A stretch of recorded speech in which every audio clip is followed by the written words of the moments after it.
الحمدللہ رب العالمین والعاقبۃ للمتقین والصلاة والسلام علی اشرف الانبیاء والمرسلین وعلی آلہ وصحبہ اجمعین اما بعد فاعوذ باللہ السمیع العلیم من الشیطان الرجیم بسم اللہ الرحمن الرحیم قد افلح من تزکا وذکر اسم ربہ فصلی بل تؤثرون الحیاۃ الدنیا والآخرۃ خیر وابقی ان ھذا لفی الصحف الاولی صحف ابراہیم و موسیٰ صدق اللہ العظیم۔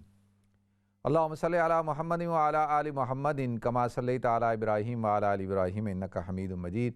اللہم بارک علی محمد وعلی آل محمد کما بارکت علی ابراہیم وعلی آل ابراہیم انک حمید مجید۔ رب اشرح لی صدری ویسر لی امری واحلل عقدۃ من لسانی یفقہوا قولی۔ محترم ناظرین کرام، بزرگان دین اور میری عزیز ماؤں اور بہنوں بھائیوں، السلام علیکم ورحمۃ اللہ وبرکاتہ۔ میں آپ کا میزبان عبدالوہاب آپ کو پروگرام گفتگو کے اندر خوش آمدید کرتا ہوں۔ ناظرین، قرآن پاک میں اللہ رب العزت نے ارشاد فرمایا قد افلح من تزکا، تحقیق فلاح پا گیا، کامیاب ہو گیا وہ شخص جس نے اپنا تزکیہ کیا۔ ناظرین، اس کا کیا مطلب ہے کہ کامیاب ہو گیا وہ شخص جس نے اپنا تزکیہ کیا؟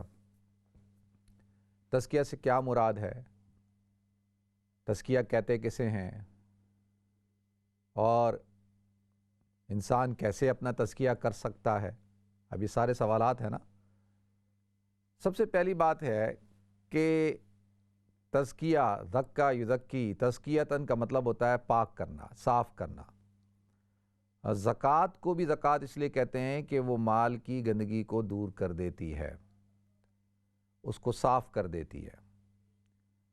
تو تزکیہ یا قد افلح من تزکا، اس کا مطلب یہ ہے کہ انسان اپنی صفائی کر لے، اپنی روحانی صفائی کر لے۔ ایک تو ہوتا ہے نا کہ جسمانی صفائی کرنا۔ جسمانی صفائی کیسے حاصل ہوتی ہے؟ انسان وضو کرتا ہے، انسان غسل کرتا ہے۔ بس آپ غسل کر لیں، وضو کر لیں، آپ کا جسم صاف ہو جائے گا۔ آپ اپنے کپڑوں کو دھو لیں، صاف ستھرے کپڑے پہن لیں تو آپ کے کپڑے بھی پاک ہو گئے، تو آپ کا جسم بھی پاک ہو گیا، آپ کے کپڑے بھی پاک ہو گئے۔ لیکن ناظرین، اگر انسان کا باطن پاک نہ ہو، انسان کی روح پاک نہ ہو، اس کی نفس جو ہے نفس مطمئنہ نہ ہو، نفس امارہ ہی ہو، تو یہ شخص جو ہے ابھی اس کا تزکیہ نہیں ہوا۔ یہ روحانی طور پر، باطنی طور پر یہ شخص گندا ہے۔ اگرچہ بظاہر بڑا خوبصورت لباس، صاف ستھرا لباس، خوشبودار لباس، جسم ماشاءاللہ صاف ستھرا، شاور لیا ہوا، غسل کیا ہوا، خوشبو لگائی ہوئی ہو اور بہترین تیل لگایا ہوا ہو، کنگھی کی ہوئی ہو، صاف ستھرے کپڑے پہنے ہوئے ہوں، اجلے اور چمکدار، روشن، لیکن اگر اس کا اندر گندا ہے، اگر اس کا باطن خراب ہے تو یہ شخص ناکام ہے۔ اللہ کی نگاہ میں یہ شخص جو ہے کامیاب نہیں ہے۔ اللہ تعالیٰ نے ارشاد فرمایا ان اللہ لا ينظر الى صورکم ولیکن ينظر الى قلوبکم۔ اللہ تعالیٰ تمہاری صورتوں کو نہیں دیکھتا، اللہ تعالیٰ تمہارے دلوں کو دیکھتا ہے۔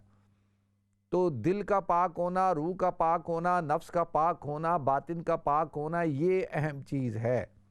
اصل چیز کیا ہے کہ انسان کا تزکیہ ہو۔ اسی لیے تو اللہ تعالیٰ نے حضور اکرم صلی اللہ علیہ وسلم کے بعثت کے مقاصد میں جو سب سے اہم چیز بیان کی وہ کیا ہے؟ یعلمہم الکتاب والحکمہ ویزکیہم، کہ وہ نبی ان کا تزکیہ کرتا ہے، تزکیہ۔ تو لہذا تزکیہ ایک بڑی اہم چیز ہے، اور آج کا مسلمان اس کی طرف اس کا دھیان نہیں ہے۔ دیکھیں، انسان جو ہے وہ مشاہدے کو بہت جلدی قبول کرتا ہے۔ جو چیز اس کو نظر آتی ہے نا، اس پر اس کا یقین بہت ہوتا ہے۔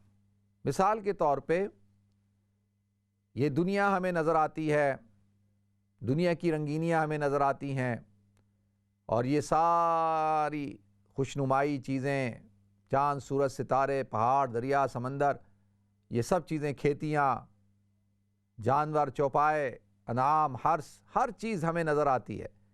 تو ہمارا پورا یقین ہے اس بات پر کہ دنیا موجود ہے، اور دنیا اگر کوئی پوچھے بھئی دنیا عالم کس کو کہتے ہیں، تو آپ بتائیں گے کہ بھئی دنیا وہ ہوتی ہے کہ جس کے اندر پہاڑ ہیں، دریا ہیں، سمندر ہے، زمین ہے، ریگستان ہے، آسمان ہے، چاند ہے، سورج ہے، صبح سورج نکلتا ہے، دن آتا ہے، پھر رات آ جاتی ہے، پھر جو ہے چاند نکلتا ہے، تارے ہیں، یہ ساری چیزیں، اور اس طریقے سے اس کا ایک نظام ہوتا ہے۔ اس کے اندر جو ہے وہ کھیتی باڑی کی جاتی ہے، اس کے اندر لوگ تجارت کرتے ہیں، اور لوگ جو ہے وہ نوکریاں کرتے ہیں، ملازمت کرتے ہیں، شادیاں کرتے ہیں، ان کے بچے ہوتے ہیں، فیملی ہوتی ہے، یہ سب کچھ کیا ہے؟ دنیا ہے، اور اس کا انکار کوئی بھی نہیں کرتا، کیونکہ یہ ہمیں نظر آ رہی ہے۔ آخرت جو ہے وہ ہمیں نظر نہیں آتی۔ آخر کا مطلب کیا ہوتا ہے؟ بعد میں آنے والی۔ آخر، دنیا کا مطلب، دنا کا مطلب جو اس سے پہلے ہے۔ تو آخرت کو آخرت اس لیے کہا جاتا ہے کہ وہ بعد میں آنی ہے، اس کا ہمیں ابھی علم نہیں ہے، ہم نے اس کو دیکھا نہیں ہے، اپنی آنکھوں سے نہیں دیکھا۔ ہاں، انبیاء کرام نے، اللہ کے رسول صلی اللہ علیہ وسلم نے، قرآن اور سنت نے ہمیں بتایا کہ بھئی آخرت کیا ہے، موت کیا ہوگی، موت کی حقیقت کیا ہے، قبر کیا ہے، پھر قبر کی زندگی کو بتایا، پھر برزخ کی زندگی کو بتایا، پھر حشر کے میدان کو بتایا کہ بھئی وہاں پہ پلسرات ہوگا، میزان عدل ہوگا، اور پھر اللہ تعالیٰ حساب کتاب کریں گے، اور حوض کوثر، جنت، جہنم، یہ سب چیزیں ہم نے اپنی آنکھوں سے دیکھی نہیں، انبیاء کرام نے، کتاب و سنت نے اس کو بیان کیا۔ تو لہذا اسی لیے آپ دیکھیں کہ بہت جو دنیا کے اندر اکثریت جو ہے وہ دنیا کی حقیقت کو تو سمجھتی ہے، لیکن آخرت کی حقیقت کو نہیں سمجھتی، اور آخرت کا انکار کرتی ہے، کیونکہ وہ نظر نہیں آ رہی۔ اسی طریقے سے ناظرین، انسان کا جسم ظاہری طور پر ہمیں نظر آتا ہے کہ یہ پتلا ہے، موٹا ہے، اسمارٹ ہے، ماشاءاللہ باڈی بلڈنگ کی ہوئی ہے اس نے، اس کا چہرہ ایسا ہے، اس کی آنکھیں ایسی ہیں، اس کا قد اتنا ہے، اس کی رنگت ایسی ہے۔ تو سارا دھیان، ساری محنت کس چیز کے اوپر ہے؟ جسم کے اوپر۔ سارا ریسرچ، پوری جو تحقیق ہو رہی ہے وہ کس کے اوپر ہو رہی ہے؟ جسم کے اوپر ہو رہی ہے۔ کرونا وائرس آ گیا جی، اب کرونا وائرس کیسے اٹیک کرتا ہے، کیا کرتا ہے، کیا نہیں کرتا ہے، اس کی ویکسینیشن بناؤ، کیا افیکٹ کرتا ہے، کیا ہوتا ہے، امیون سسٹم کمزور ہو گیا، مضبوط ہو گیا، ہاں جی، اس کو بلڈ پریشر، اس کو شوگر، اس کا کولیسٹرول ہائی ہے، اس کو جو ہے اسٹروک ہو گیا، اس کو ہارٹ کی پرابلم ہو گئی ہے، اس کو فالج ہو گیا ہے، یہ سارے، اس کو بخار ہو گیا، نزلہ ہو گیا، اس کے جسم کے اوپر پرابلم ہو گئی، اس کو جو ہے وہ خارش کی بیماری ہو گئی ہے، یعنی ساری چیزیں، یہ لنگڑا ہو گیا ہے، یہ بہرا ہو گیا، یہ اندھا ہو گیا، اس کی آنکھیں کمزور ہو گئی ہیں، اس کے کان کمزور ہو گئے ہیں، یہ ساری چیزیں جسمانی ہیں، اور ساری تحقیق اس کے اوپر ہو رہی ہے، اور انسان جو ہے اسی کے اوپر محنت کر رہا ہے کہ بھئی اس کا علاج کرے، اس کو خوب طاقتور کرے، بڑے بڑے جم بنائے گئے ہیں تاکہ وہاں انسان جائے، باڈی بلڈنگ کرے، جسم کو مضبوط کرے، اسی طریقے سے جو ہے ملٹی وٹامنس کھائیں، اچھی خوراک کھائیں، یہ ساری چیزیں، بھئی جسم کا خیال رکھو، نہلاؤ دہلاؤ، اس کو خوب اچھا رکھو، اس کو خوش رکھو۔ تو جسم نظر آتا ہے تو ساری محنت اس کے اوپر ہوتی ہے، لیکن روح نظر نہیں آتی ہے۔ روح جب نظر نہیں آتی، اب ہماری روح، جسم بیمار ہو گیا، سر میں درد ہو گیا، کوئی بیماری ہو گئی ہے، کمزوری ہو گئی ہے، کمر میں درد ہو گیا، گھٹنوں میں درد ہو گیا، ڈاکٹر کے پاس بھاگے جا رہے ہیں، علاج کروا رہے ہیں اور پریشان ہوئے ہیں، لیکن جسم بیمار ہے، لیکن روح اگر بیمار ہے تو اس کی کسی کو کوئی فکر نہیں ہے۔ کیا وجہ ہے کہ نماز پڑھتے ہیں دل نہیں کرتا، قرآن پڑھتے ہیں دل نہیں کرتا، اور جو ہے وہ اللہ کا ذکر کرتے ہیں دل نہیں کرتا۔ ایک اللہ کے ولی سے کسی نے پوچھا کہ آپ بتائیں کہ انسان جو ہے وہ اللہ اس سے راضی ہے یا اللہ اس سے ناراض ہے، تو اس کی کوئی علامات ہیں؟ دیکھیں نا، جب ہم ڈاکٹر کے پاس جاتے ہیں تو ڈاکٹر کیا کرتا ہے؟ بلڈ پریشر چیک کرتا ہے، ٹیسٹ کرواتا ہے، علامات دیکھتا ہے، کھانسی ہو رہی ہے، یہ ہو رہا ہے، وہ ہو رہا ہے، اور ڈائگنوز کرتا ہے کہ بھئی اس کو یہ بیماری ہو گئی ہے۔ اب ایک شخص ہے، وہ نماز پڑھ رہا ہے، نماز پڑھتے ہوئے اس کو مزہ نہیں آ رہا، قرآن کی تلاوت کرتا ہے تو قرآن پڑھتے ہوئے مزہ نہیں آتا، کہتا فوراً بند کروں، میں نماز پڑھوں ہی نہیں، پڑھوں تو بالکل اس کو پتہ ہی نہیں چلتا۔ اسی طریقے سے جو ہے وہ اللہ کا ذکر کرتا ہے، ذکر ہی نہیں کرتا ہے تو اس کی کوئی کیفیت ہی نہیں بنتی۔ اب یہ کسی جہاں پر جیسے جسم بیمار ہوا ڈاکٹر کے پاس گئے، اسی طریقے سے روح بیمار ہو رہی ہے تو اس کے لیے علماء کرام ہیں، اس کے لیے مشائخ ہیں، تو ان سے آپ کانٹیکٹ کرتے ہیں کہ بھائی کیا وجہ ہے. تو ایک اللہ کے ولی کے پاس جب ایک شخص گیا، اس نے جب یہ بتایا، اپنی کیفیت بتائی، تو انہوں نے کہا کہ تو جو ہے تیری زندگی اللہ کی نافرمانی میں گزر رہی ہے، تیری خوراک ٹھیک نہیں ہے، تیری خوراک، تو جو ہے وہ حلال رزق نہیں کھاتا، حلال رزق نہ کھانے کی وجہ سے جو ہے تیری یہ حالت ہے. تو لہذا ناظرین، انسان جو ہے وہ روح بیمار ہو جاتی ہے تو روح کا بھی تو علاج کرنا ہے یا نہیں کرنا. دنیا کو سنوار رہے ہیں، آخرت کی فکر نہیں، جسم کو سنوار رہے ہیں، روح کی فکر نہیں. اسی طریقے سے مادے کو طاقت حاصل ہے، پیسے کو طاقت حاصل ہے، کیپٹل کو، یہ کیپٹلزم جو ہوتا ہے اس کے اندر مادے کو، جو سرمایہ کو طاقت حاصل ہوتی ہے، اور یہ نظر آ رہا ہے، اس کی طاقت نظر آتی ہے، اس کی قوت نظر آتی ہے، تو ساری جستجو کیا ہے کہ بھئی پیسہ بناؤ، مال بناؤ، مال کے ذریعے سے طاقت ملے گی، اختیار ملے گا، اقتدار ملے گا، عہدہ ملے گا، اور جو ہے آپ ہر چیز خرید سکتے ہیں. تو ساری دنیا کس چکر میں لگ گئی؟ پیسہ کمانے کے. اب اللہ رب العزت نظر نہیں آتا، اللہ کی طاقت نظر نہیں آتی، تو اللہ کو اس کی ذات کا انکار کر بیٹھے. یعنی مادے کو اللہ کے مقابلے میں لا کر کھڑا کر دیا گیا. جس طریقے سے رب کی، خدا کی عبادت ہوتی ہے، اسی طریقے سے عبد الدینار بن گئے، عبد الدرہم بن گئے، اور ڈالر کے بندے، پاؤنڈ کے بندے بن گئے، اور جو ہے ریالوں کے بندے بن گئے. اب پرستش کس کی ہوتی ہے؟ مال کی ہوتی ہے. اس کی وہ آپ کہیں گے کہ نہیں جی ہم تو اللہ کی عبادت کرتے ہیں. وہ کیسے؟ جب اللہ کا حکم ایک طرف ہوتا ہے اور مال ایک طرف ہوتا ہے تو ہم اللہ کو پیچھے کر دیتے ہیں، اللہ کے حکم کو پیچھے کر دیتے ہیں، مال کی طرف چلے جاتے ہیں. اب دیکھیں نا، سارے ذرائع اپناتے ہیں مال کمانے کے لیے. تو لہذا اب مال کو وہ مقام حاصل ہو گیا اس سوسائٹی کے اندر، جو مقام خدا کو حاصل ہوتا ہے، اللہ کو حاصل ہوتا ہے. اسی کی عبادت کی جانی چاہیے تھی، لیکن مال کی عبادت کی جاتی ہے. اب تین چیزیں ہو گئیں.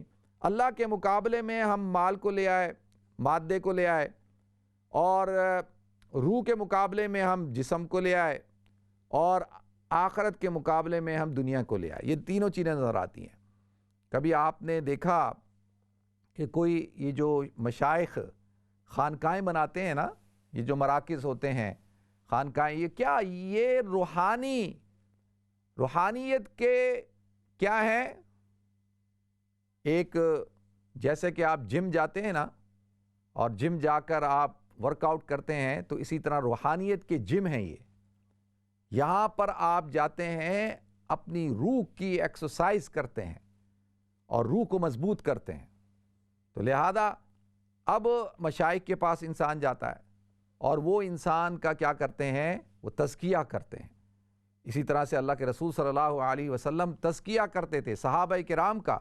صحابہ کرام حضور کی مجلس میں آتے، حضور کی صحبت اختیار کرتے، تو دنیا کی محبت ان کے دلوں سے نکل چکی ہوتی تھی، اللہ کا خوف بیٹھ چکا ہوتا تھا، اللہ کے علاوہ وہ کسی سے نہیں ڈرتے تھے، اور جو ہے وہ ان کے اندر ایمانداری، دیانتداری، سچائی، یہ ساری چیزیں ان کے اندر پیدا ہو جاتی تھی.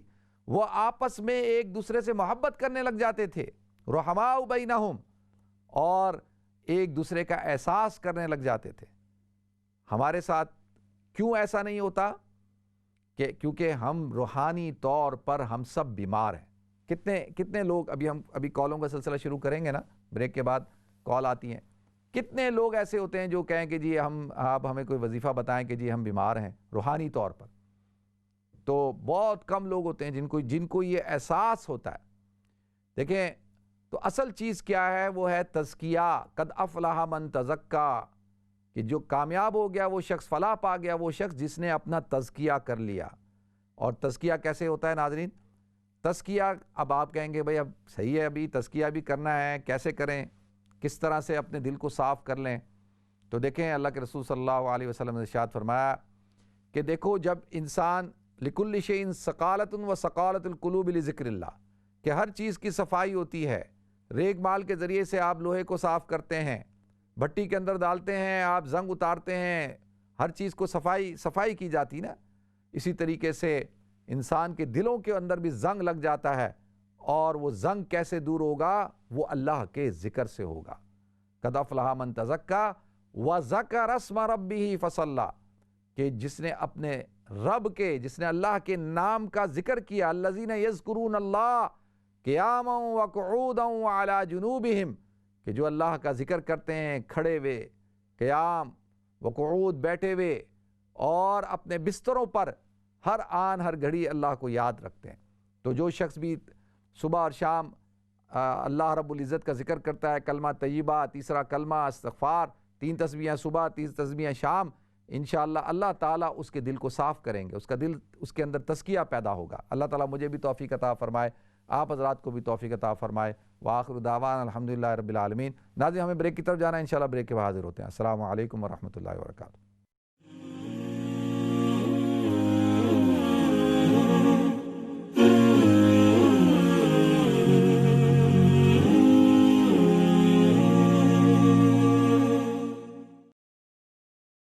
بسم اللہ الرحمن الرحیم۔ السلام علیکم ورحمۃ اللہ وبرکاتہ۔ ناظرین آپ کے دعا پھر پروگرام گفتگو کے اندر خوش آمدید کرتا ہوں۔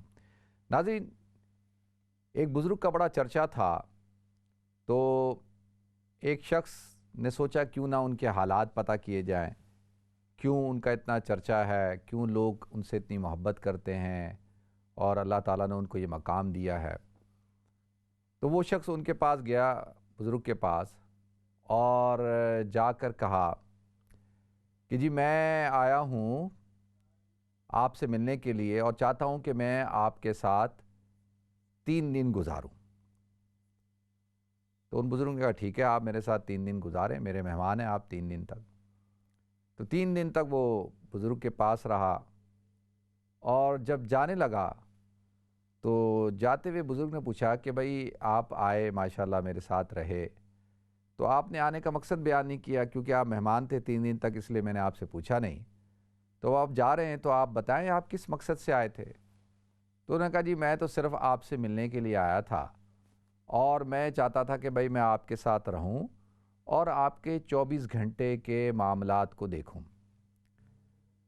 تو میں آپ کے ساتھ 3 دن رہا، آپ کے 24 گھنٹے کے معاملات کو دیکھا، اور میں نے دیکھا کہ بھئی نماز کا وقت ہوتا ہے آپ نماز پڑھ لیتے ہیں، آپ جو ہے اپنا کام کرتے ہیں، تجارت کرتے ہیں، آپ کی فیملی ہے، آپ اپنے بیوی بچوں کے ساتھ وقت گزارتے ہیں، آپ جو ہے وہ درس و تدریس کرتے ہیں، پڑھاتے ہیں، وعظ و نصیحت کرتے ہیں، یہ ساری چیزیں میں نے آپ کے اندر دیکھی۔ تو ان بزرگ نے کہا اچھا پھر کیا نتیجہ نکالا؟ کہا نتیجہ نکالا کہ میں تو سمجھتا تھا کہ بھئی آپ کوئی بہت بڑی شخصیت ہیں، آپ پوری رات جو ہے وہ جاگتے ہوں گے، پوری رات جو ہے مصلی پہ گزارتے ہوں گے، سارا دن آپ روزہ رکھتے ہوں گے، ہر وقت آپ جا نماز پر بیٹھ کر اللہ کا ذکر کرتے ہوں گے، آپ جو ہے وہ مراقبہ کرتے ہوں گے، آپ جو ہے وہ، میں نے آپ کو دیکھا کہ آپ ناشتہ بھی کرتے ہیں، دوپہر کا کھانا بھی کھاتے ہیں، رات کا کھانا بھی کھاتے ہیں، تو اور کھانا بھی آپ اچھا کھاتے ہیں، تو یہ نہیں دیکھا کہ بھئی آپ تھوڑا کھاتے ہوں، سادہ کھاتے ہوں، اور آپ غسل بھی کرتے ہیں، آپ اچھے کپڑے بھی پہنتے ہیں، آپ خوشبو بھی لگاتے ہیں۔ تو یہ ساری چیزیں میں نے نوٹ کی، تو میں اس نتیجے پہ پہنچا کہ پتہ نہیں کیوں آپ کو لوگ اتنا پسند کرتے ہیں، کیوں اللہ تعالیٰ نے آپ کو یہ مقام دیا، آپ کے اندر تو کوئی ایسی خاص بات مجھے نظر نہیں آئی۔ تو وہ بزرگ جو ہے وہ ہنسنے لگے، تو کہنے لگے 3 دن تک تم صرف مجھے ہی دیکھنے کے لیے آئے تھے، تم نے صرف میرے پہ ہی پورا دھیان رکھا کہ میں کیا کھاتا ہوں، کیا پہنتا ہوں، کیسے چلتا ہوں، میں کب اٹھتا ہوں، کب سوتا ہوں، یہ سارا 3 دن تک صرف تم نے میری ایک ایک چیز کو نوٹ کیا۔ انہوں نے کہا بالکل ایک ایک چیز کو نوٹ کیا۔ تو کہا کہ اچھا ان ساری چیزوں کے اندر تم نے کوئی ایسی چیز دیکھی کہ جو شریعت کے خلاف ہو، کہ میں حرام کام کرتا ہوں، میں گناہ کبیرہ کرتا ہوں؟ انہوں نے کہا نہیں ایسی کوئی چیز میں نے نہیں دیکھی، یہ نہیں دیکھا کہ بھئی آپ گناہ کرتے ہیں یا گناہ کبیرہ کر رہے ہیں یا کوئی حرام کام کرتے ہیں۔ کہا کہ اچھا اور کوئی ایسی چیز جو تم سمجھتے ہو کہ بھئی مناسب نہیں ہے؟ اس نے کہا نہیں ایسی تو کوئی چیز میں نے نہیں دیکھی، بس میں تو آپ سے اتنا متاثر نہیں ہوا۔ تو وہ ان بزرگ نے کہا ٹھیک ہے، اچھی بات ہے، اور میں کسی لوگوں کو متاثر کرنے کے لیے تو نہیں ہوں، اور جو ایک عام انسان زندگی گزارتا ہے وہی زندگی میں گزار رہا ہوں، جو اللہ کا حکم ہے، جو شریعت کے مطابق زندگی ہے وہی گزار رہا ہوں۔ تو لہذا یہ اسی زندگی پہ ہی تو اللہ تعالیٰ نے مجھے جو ہے یہ مقام دیا ہے۔ تو ناظرین، جب وہ جانے لگا تو اس کو ایک دم خیال آیا کہ میں نے تو ان بزرگ کا چٹا بٹا نوٹ کیا، یہ تک نوٹ کیا کہ کیا کھاتے ہیں، یہ تک نوٹ کیا کہ کیسے چلتے ہیں، یہ تک نوٹ کیا کب سوتے ہیں، کب اٹھتے ہیں، کپڑے کب پہنتے ہیں، کب نہاتے ہیں، ان کتنی چیزیں نوٹ کیں۔ تو ان سے پوچھو انہوں نے بھی تو کوئی چیزیں میری نوٹ کی ہوں گی۔ تو وہ بزرگ کے پاس گیا اور کہا کہ جی آپ برا نہ منائیں، تو 3 دن تک میں ہی آپ کو نوٹ کرتا رہا، تو کیا آپ سے میں سوال پوچھ سکتا ہوں کہ ان 3 دنوں نے آپ نے میرے اندر کیا چیز دیکھی، مجھے آپ نے نوٹ کیا نہیں کیا؟ تو انہوں نے کہا کہ بھائی میرے پاس اتنا ٹائم ہی نہیں، اتنی فرصت ہی نہیں کہ میں لوگوں کو نوٹ کروں، لوگوں کے عیوب پر، لوگوں کی خیروں پر، ہر چیز پر، مطلب میرے پاس اتنا وقت نہیں ہے۔ میں نے تو تمہارے اندر کوئی چیز نوٹ ہی نہیں کی، میرا تمہاری طرف دھیان ہی نہیں تھا، توجہ ہی نہیں تھی، میں تو اپنے جو میرے روزمرہ کے کام ہیں انہی میں اتنا مشغول رہا، اب میں نے تو تمہاری کوئی چیز نوٹ ہی نہیں کی۔ اس نے کہا کوئی چلیں اچھائی نہیں تو برائی بتا دیں۔ اس نے کہا برائی تو مجھے نظر بھی نہیں آئی اور میں نے نوٹ بھی نہیں کی۔ اس نے کہا اچھائی بتا دیں۔ انہوں نے کہا کہ بھئی اچھائی تمہاری یہ ہے کہ تم نے سچ بولا اور تم نے اپنے آنے کا مقصد بتایا۔ تو لہذا ناظرین، یہ ان بزرگ نے ایک پیغام دیا جو میں آپ حضرات کو دے رہا ہوں، جو روزانہ میں اپنے آپ کو دیتا ہوں، وہ یہ کہ دیکھیں اکثر مجھ سے دوست پوچھتے ہیں، میرے گھر والے بھی پوچھتے ہیں کہ یار تمہارے اتنے دوست کیسے ہیں، اور ہر مکتب فکر کے ہیں، ہر فیلڈ کے لوگ ہیں، بزنس مین بھی ہیں، مطلب یہ نہیں ہے کہ بھئی کوئی خاص طبقے کے ہیں، سب دوست ہیں۔ کیوں؟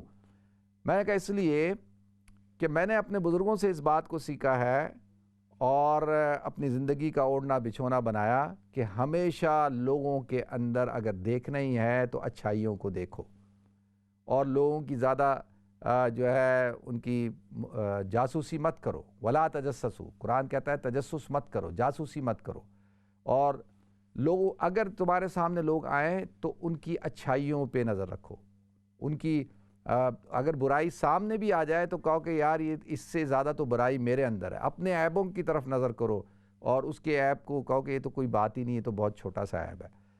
تو اللہ تعالیٰ اس بنیاد پر انسان کو ولایت کا درجہ دیتا ہے۔ یہ جو اللہ کے ولی ہوتے ہیں نا، اولیاء کرام، آپ دیکھیں ان کے پاس ہر قسم کے لوگ آ رہے ہوتے ہیں، گناہ گار سے گناہ گار لوگ بھی آتے ہیں، بیٹھتے ہیں سارے، تو وہ کسی کو بھی دھتکار نہیں رہے ہوتے، اور کسی کو بھی یہ نہیں کہہ رہے ہوئے تو شرابی ہے، تو جواری ہے، تو زانی ہے، تو نماز نہیں پڑھتا، تم زکوٰۃ نہیں دیتے، تمہاری تو داڑھی نہیں ہے، تمہارے تو کپڑے دیکھو، تم تو یہ ہو، تم تو وہ، ایسا کچھ نہیں ہے۔ وہاں پر ہر ایک سے محبت ہے۔ کہتے ہیں انسان سے آپ محبت کریں، اس کے فعل سے نفرت کریں، گناہ سے نفرت ہونی چاہیے، انسان سے نفرت نہیں ہونی چاہیے، مسلمان سے نفرت نہیں ہونی چاہیے۔ مریض سے محبت کریں، شفقت کریں، اس کے ساتھ آپ کی ہمدردی ہونی چاہیے۔ ہاں، مرض سے، جو بیماری ہے اس سے آپ کو نفرت ہونی چاہیے، لیکن مریض سے نہیں۔ اللہ تعالیٰ مجھے بھی توفیق دے جی، آپ حضرات کو بھی توفیق دے۔ دیکھتے ہیں ہمارا ایسا کالر کون ہے۔ السلام علیکم۔ وعلیکم السلام مفتی صاحب، میں آپ کا بیان سن رہی تھی، ماشاءاللہ ماشاءاللہ، اتنا اچھا بیان ہے آپ کا، میں کافی شوق سے سنتی ہوں ہر وقت، اگر میں سوال نہیں بھی کری نا تو بھی سنتی ہوں میں، کہ دوسرے لوگوں کے سوالات سے بھی اصلاح ہو جاتی ہے۔ مگر مفتی صاحب آپ سے ایک درخواست ہے، آج میں خاص طور پہ اس واسطے کری ہوں کہ میری بہن کے نا داماد اچانک انتقال ہوگا ان کا، کم عمری میں، اتنا آنند فانند میں انتقال ہو گیا۔ ان کا نام میں آپ لکھ لی، ان کا نام سید حمایت سلطان حسینی، اور تو ان کی مغفرت اور ان کے درجات کی بلندی کی دعا فرمائے دیجیے۔ اور دوسری ان کی بیوی، اس کا نام سفینہ ہے، سفینہ حمایت، اور ان کی 3 لڑکیاں ہیں، ان کے واسطے بھی صبر اور بہتری کی دعا فرما دیجیے۔ ضرور انشاءاللہ جی۔ اللہ تعالیٰ آپ کے جو بہن کے داماد ہیں، اللہ ان کی مغفرت فرمائے، اللہ ان کو جنت الفردوس کے اعلیٰ مراتب عطا فرمائے، ان کے بچوں کو صبر جمیل عطا فرمائے، بہترین نعم البدل عطا فرمائے، اور اللہ تعالیٰ ان کی آخرت کو اچھا کرے جی۔ نیکسٹ کال لیتے ہیں۔ السلام علیکم۔ جی السلام علیکم۔ السلام علیکم مفتی صاحب، کیا حال ہے آپ کے؟ الحمدللہ، اللہ کرم، شکر اللہ کا جی۔ جی میں نے ایک چھوٹے سا یہ پوچھنا ہے کہ صورت ملک میں نا یہ لفظ ہے نا وہو علی کل شیء قدیر، اور یہ چھوٹی سی نیچے نون ہے، یہ جو نون لام کے ساتھ ملانی ہے یا کہ الف کہنا ہے اللہ جی؟ چلیں ٹھیک ہے، میں بتاتا ہوں. ٹھیک ہے جی، بہت شکریہ آپ کی کال کا، جزاکم اللہ. نیکسٹ کال لیتے ہیں جی. السلام علیکم. وعلیکم السلام. مفتی صاحب میں ایک جی پی بول رہا ہوں برمنگھم سے. میرا کوشچن ہے، میرے پاس پیشنٹ آتے ہیں ابورشن کے لیے، تو میں نے اسے پوچھنا تھا کہ اس کو ریفر کرنا میرے لیے کیسا ہے؟ آپ ڈاکٹر ہیں؟ ہاں جی ہاں جی. اچھا چلیں ٹھیک ہے، میں آپ کو بتاتا ہوں جی. ٹھیک ہے، نیکسٹ کال لیتے ہیں جی. السلام علیکم. Alhamdulillah, brother, how are you? الحمدللہ جی، اللہ کا کرم، شکر اللہ کا. Yes. Mullah Sahab, just two questions, please. G G. First question is, if someone has done Islamic nikah in this country, is it essential to do English nikah certificate? And if they don't, what is the problem? Number two is, should the mother be entitled to child benefit? چلیں ٹھیک ہے، میں بتاتا ہوں جی. ٹھیک ہے، next call لیتے ہیں. السلام علیکم. وعلیکم السلام ورحمۃ اللہ وبرکاتہ. کیسے مولانا صاحب؟ ٹھیک ہے الحمدللہ، میں ٹھیک ہوں. آپ خیریت سے ٹھیک ہیں؟ الحمدللہ. میں ہمیشہ آپ کو فون کرتی ہوں، پتہ نہیں آواز پہچان دیتے کہ نہیں. میں 15 سال سے آپ کی فین ہوں. بالکل میں پہچانتا ہوں، آواز پہچانتا ہوں جی. ٹی وی اس طرح ٹی وی پہ جب آتے جی جی کیوں ٹی وی سے آپ آتے تھے نا جی جی مولانا صاحب کے ساتھ، اس وقت سے میں جو سوال پوچھنے لگی ہوں میں نے بہت دفعہ پوچھا ہے. جب بھی میں آپ کا بیان سنتی ہوں وہی بھی میرے دل میں خیال آ جاتا ہے کہ میں اپنی اصلاح کروں.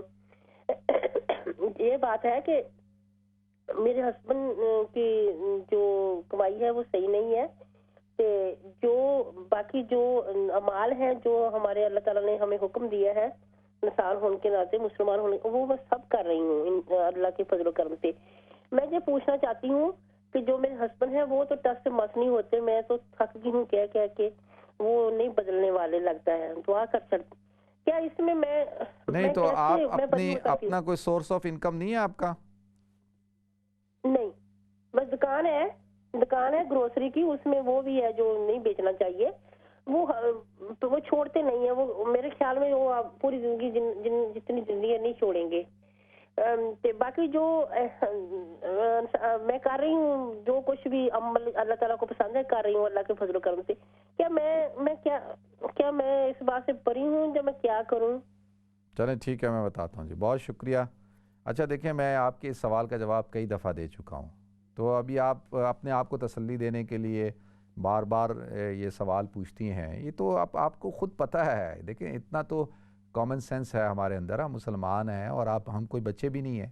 آپ بھی جب کہہ رہی ہیں نا اتنے سالوں سے آپ پروگرام دیکھ رہی ہیں، تو آپ کو بھی اس بات کا تو علم ہے کہ آپ نے جو سوال پوچھا اس کا جواب کیا ہے اور آپ کا طرز عمل کیا ہونا چاہیے. تو میرے منہ سے تو آپ کئی دفعہ اس بات کو سن چکی ہیں نا. میں کیا یعنی ایک شخص ہے، اس کی اگر انکم حرام کی ہے تو میں کیا اس کو کہوں گا کہ بھائی نہیں حلال کی ہے. دیکھیں نا، یہ تو آپ کی ذمہ داری ہے کہ اللہ آپ سے پوچھے گا کہ آپ ایک انسان ہیں، بھائی آپ کا سورس آف انکم جو ہے وہ حلال ہونا چاہیے. آپ کو کوئی کام کرنا چاہیے، کچھ ایسے ذرائع اپنانے چاہیے جس سے آپ کی روزی حلال ہو. ٹھیک ہے، یہ تو نہیں کہ جی میں اب کچھ کر نہیں سکتی یا میں اتنا مجبور ہوں، ایسا نہیں ہے. اسلام میں اور اللہ کے ہاں یہ کوئی جواب نہیں ہے. ٹھیک ہے جی. نیکسٹ کال لیتے ہیں. السلام علیکم. جی السلام علیکم. وعلیکم السلام. جی جی فرمائیں جی. جی ایک بیٹا میرا نشے پہ 20 سال ہو گئے، خود پڑھنا کو دعا. کیا ایک بیٹا آپ کا کیا کرتا ہے؟ نشے پہ نشہ کرتا رہتا، نہیں جو نشہ کرتا ہے نشہ کرتا ہے. نشہ کرتا ہے. آپ کی دعا کرو دعا. اللہ اس کو ہدایت دے جی. نیکسٹ کال لیتے ہیں جی. السلام علیکم. جواب دے لیتے ہیں. اچھا دیکھیں، جو تو میری بہن نے پوچھا ہے وہ میری سمجھ میں نہیں ہے. وہو اعلیٰ کل شیء قدیر میں کس چیز کو آپ نے کہیں ملانا ہے؟ یہ تو وہو اعلیٰ کل شیء قدیر ہی ہے، تو یہاں پہ آپ وقف کر لیں اور اگلی آیت سے شروع کر لیں. تو باقی میری سمجھ میں تو آپ کا سوال نہیں آیا، بس جہاں پہ وقف ہے وہ وقف تام ہے، اور وہو علی کل شیء قدیر پہ بات پوری ہو جاتی ہے. تو یہاں وقف کریں اور آگے سے آیت شروع کریں جہاں پہ بھی اللہ تعالیٰ نے قرآن میں اس کا تذکرہ کیا ہے. تبارک الذی بیدہ الملک وہو علی کل شیء قدیر الذی خلق الموت والحیات لیبلوکم. تو یہاں پہ آپ وقف کریں اور الذی خلق الموت والحیات لیبلوکم سے آگے سے شروع کر دیں. ٹھیک ہے، تبارک الذی بیدہ الملک وہو علی کل شیء قدیر الذی خلق الموت والحیات لیبلوکم ایکم احسن عملا. اچھا جی، ڈاکٹر صاحب ہیں، وہ کہتے ہیں کہ جی ان کے پاس پیشنٹ آتے ہیں پیگنٹ ہیں، تو ان کو کیا وہ ابارشن کے لیے ریفر کر سکتے ہیں؟ شرعی طور پر ان کے لیے جائز ہے؟ اچھا دیکھیں، پہلے تو یہ ہے کہ اگر کوئی پیشنٹ ہے اور اس کے ساتھ میڈیکلی ایشو ہے 4 مہینے سے کم 4 مہینے ابھی پیگننسی کو نہیں ہوئے اور کوئی ایشوز ہیں، میڈیکلی ایشوز ہیں، کوئی اور ہیلتھ ایشوز ہیں. اب یہ تو آپ ڈاکٹر ہیں نا، آپ کو پتہ ہے کہ بھئی آپ کے ساتھ ان کے ساتھ آپ ڈسکس کرتے ہیں. تو میڈیکلی ایشوز ہوں، کوئی ہیلتھ ایشوز، اور اسی طریقے سے کوئی پرابلم ہے، مثال کے طور پہ یعنی وہ جو پیگننسی ہے وہ جائز نہیں ہے، زنا کے ذریعے سے ہے، یعنی اور کوئی اور ایسا ایشو ہے جس کو آپ سمجھتے ہیں، تو اب 4 مہینے سے اندر ہے تو پھر شریعت کہتی ہے کہ بھئی اس کے لیے اجازت ہے. اور 4 مہینے کے بعد تو بالکل اجازت نہیں ہے کسی بھی صورت میں. صرف ایک صورت میں 4 مہینے کے بعد بھی اجازت ہے کہ جب کہ ماں کو خطرہ ہو، اس کی جان کو خطرہ ہو، کہ بھئی اب ایک ہی صورت ہے کہ بچے کو بچایا جائے یا ماں کو بچایا جائے.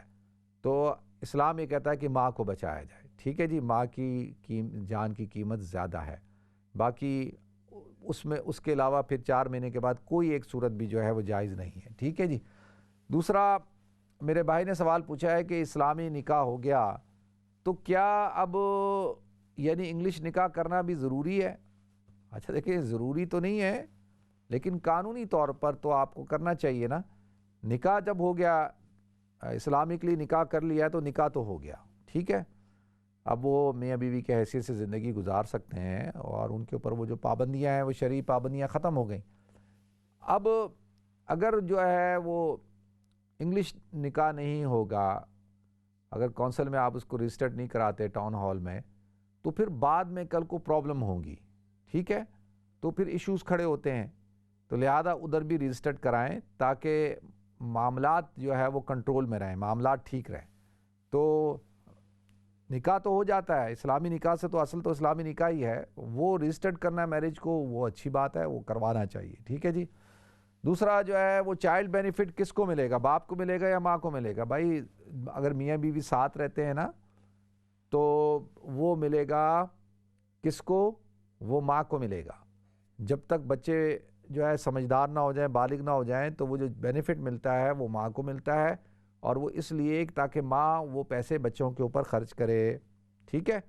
تو اور مرد کی ذمہ داری تو کمانا ہے نا، وہ تو کما کے لے کے آئے گا، وہ تھوڑی اس بینیفٹ کو استعمال کرے گا. تو عورت ماں اس کو استعمال کرے. دوسرا شوہر کی کمائی کے حوالے سے بتا دیا. ایک بیٹا نشہ کرتا ہے، اس کے حوالے سے سورہ بقرہ کی آیت نمبر 5 ہے وہ 21 مرتبہ پڑھا کریں روزانہ، اور سورہ مائدہ کی آیت نمبر 100 ہے وہ پڑھا کریں 21 مرتبہ، اور دعا بھی کریں. دیکھیں والدین کی دعا اپنی اولاد کے حق میں اللہ تعالیٰ قبول فرماتا ہے، تو دعا کیا کریں کہ اللہ تعالیٰ اس کو ہدایت عطا فرمائے. جی نیکسٹ کال لیتے ہیں جی. السلام علیکم. جی وعلیکم السلام. جی میرا یہ سوال ہے جی کہ یہ آپ ابھی نہ دیجیے گا جواب، کیونکہ پھر میں ٹی وی آن کروں گا تو اس کے بعد میں سن لوں گا. تو میرا سوال یہ ہے کہ جب میں نہاتا ہوں، نہانے کے بعد وضو کرتا ہوں، اس کے بعد میں اپنی جو جگہ ہیں ان کو تولیے سے صاف کر سکتا ہوں، وضو قائم رہے گا؟ اور دوران نماز میں کبھی ہاتھ لگ جائے تو جگہ پہ تو پھر وضو قائم رہے گا؟ چلیں ٹھیک ہے، میں بتاتا ہوں. ٹھیک ہے، نیکسٹ کال لیتے ہیں جی. السلام علیکم. جی وعلیکم السلام ورحمۃ اللہ وبرکاتہ. جی بھائی جان ٹھیک ہو؟ الحمدللہ، اللہ کرم. جی بھائی جان ایک سوال کرنا سی. مثلا غیر مسلم نہیں فوتگی نہیں اگر اطلاع سنو تو انا للہ و انا الیہ راجعون پڑھنا چاہیے نہ یعنی. چلیں ٹھیک ہے، میں بتاتا ہوں. ٹھیک ہے، نیکسٹ کال لیتے ہیں. السلام علیکم. جی السلام علیکم قاری صاحب. جی فرمائیں. جی قاری صاحب مجھے یہ پوچھنا تھا، جو ہم آیت الکرسی یا اللہ کا نام جو ہم لاکٹ میں جو پہنتے ہیں اور ہم ٹوائلٹ میں وضو کرنے جاتے ہیں تو وہ جائز ہے یا نہیں؟ ہم پہن سکتے ہیں یا نہیں؟ چلیں ٹھیک ہے، میں بتاتا ہوں. انہی کے سوال سے شروع کر لیتے ہیں. میری بہن نے سوال پوچھا ہے، کیا ایسا لاکٹ پہننا جس میں آیت الکرسی ہو یا اللہ کا نام ہو، تو پہلے تو اس کا پہننا جائز ہے ناجائز ہے؟ اچھا، پہننا تو جائز ہے، پہن تو سکتے ہیں آپ. اب سوال آپ کا جو ہے کہ جی اس کو ٹوائلٹ میں لے کے جانا جائز ہے ناجائز ہے؟ ٹوائلٹ میں لے کے جانا ناجائز ہے. جب آپ پہنیں گے تو آپ نے اس کو لک آفٹر بھی کرنا ہے. اس کو آپ باتھ روم میں نہیں لے کے جا سکتے. ٹھیک ہے جی. تو آپ اب جب آپ پہنیں تو اس کا آپ نے لک آفٹر بھی تو کرنا ہے اس کو. تو وہ یعنی اس کو اتاریں، اور پھر ایسے وقت میں یعنی وہ مستقل نہ پہنیں. پہننا جائز ہے، میں یہ نہیں کہہ رہا کہ پہننا ناجائز ہے، پہن سکتے ہیں، لیکن ٹوائلٹ میں لے کے نہ جائیں، اس کا ادب احترام کریں. ٹھیک ہے جی. دوسرا میری بہن نے سوال پوچھا ہے کہ غیر مسلم کی جب وفات کی خبر ملے تو کیا انا للہ و انا الیہ راجعون کہہ سکتے ہیں؟ ہاں بالکل کہہ سکتے ہیں. اس میں کیا ہے؟ کیونکہ دیکھیں جتنے بھی انسان ہیں وہ آئے تو اللہ کی طرف سے ہی ہے نا بھائی. اللہ نے ہی ان کو بھیجا ہے دنیا میں، اللہ نے ہی پیدا کیا، اور سب اللہ کی طرف ہی لوٹ گئے ہیں. ہاں آخرت کے اندر جو معاملہ ہے وہ تو ڈیفرنٹ ہے نا. لیکن انا للہ و انا الیہ راجعون پڑھنا تو بالکل آپ پڑھ سکتے ہیں، کیونکہ یہ خبر ہے. اور ایک اس میں یعنی یہ آپ کہتے ہیں کہ بھائی ٹھیک ہے یہ تو اللہ کی طرف سے آئے تھے، اللہ کے پاس چلے گئے، تو اس میں کوئی حرج کی بات نہیں ہے. ٹھیک ہے جی. اور جب تک ایک غیر مسلم زندہ ہے آپ اس کے لیے دعا کر سکتے ہیں کہ اللہ اس کو ہدایت عطا فرمائے. اور جب وہ انتقال کر جائے تو بس وہ اللہ کے سپرد ہو گیا، اور اس کا معاملہ اللہ کے پاس ہے، اور وہ آخرت کے جو معاملات ہیں وہ اس کے ساتھ ہوں گے. ٹھیک ہے جی. تو دوسرا میرے بھائی نے سوال پوچھا ہے کہ وہ کہتے ہیں کہ جی وہ نہاتے ہیں، غسل کرنے کے بعد وضو کرتے ہیں، وضو کرنے کے بعد جب وہ ٹاول کا یعنی تولیے کا ٹاول کا استعمال کرتے ہیں، اپنے جسم کو سکھاتے ہیں، تو اپنی شرمگاہ کو بھی اس سے سکھاتے ہیں، تو کیا اس سے وضو ٹوٹ جاتا ہے؟ نہیں، اس سے وضو نہیں ٹوٹتا. ٹھیک ہے جی. اس سے وضو نہیں ٹوٹتا، اور یہ کوئی شرعی طور پہ منع بھی نہیں ہے. بالکل آپ ڈرائی کر سکتے ہیں اور اس سے وضو نہیں ٹوٹتا. ٹھیک ہے. دوسرا آپ نے یہ سوال یہ پوچھا ہے، کیا نماز کی حالت میں یا ویسے شرمگاہ کو ہاتھ لگانے سے مس کرنے سے کیا وضو ٹوٹ جاتا ہے؟ تو بالکل وضو نہیں ٹوٹتا. ٹھیک ہے جی. اس سے وضو نہیں ٹوٹتا. وضو جو ٹوٹتا ہے ناظرین وہ تو جب آپ ٹوائلٹ جاتے ہیں اور استنجا کرتے ہیں اس سے وضو ٹوٹتا ہے، ہاتھ لگانے سے وضو نہیں ٹوٹتا. ٹھیک ہے جی. تو دوسرا جو ہے وہ میری بہن نے جو سوال پوچھا تھا وہ بیٹے کا میں نے بتا دیا کہ جی وہ استنجا کرتا ہے، نشہ کرتا ہے، تو کیا اس کے لیے میں نے بتا دیا کہ بھئی دعا کریں اللہ تعالیٰ ان کو جو ہے وہ ہدایت عطا فرمائے. اللہ تعالیٰ جو ہے ان کو ہمارے جو بچے ہیں یقین جانیے کہ ان کے اوپر نظر رکھنے کی ضرورت ہے.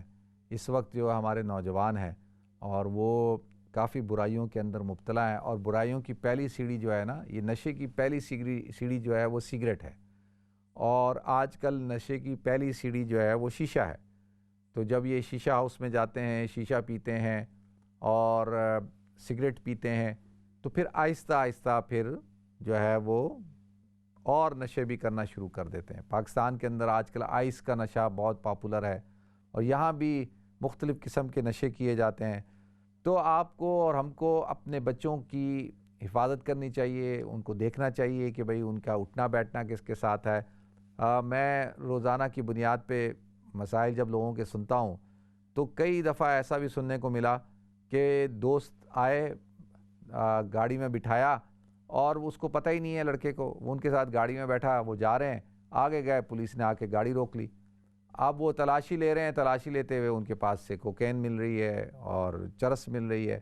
اب اس بچے کو پتہ ہی نہیں ہے بیچارے کو، وہ تو ساتھ بیٹھا تھا، دوست ہے اس کے ساتھ، اب وہ بھی پھنس گیا اندر، ان کے ساتھ وہ بھی پھنس گیا. تو لہذا بہت زیادہ احتیاط کی ضرورت ہے۔ اللہ تعالی ہم سب کو عمل کرنے کی توفیق عطا فرمائے۔ ناظرین ہمیں بریک کی طرف جانا ہے، انشاءاللہ بریک کے بعد حاضر ہوتے ہیں۔ السلام علیکم ورحمۃ اللہ وبرکاتہ۔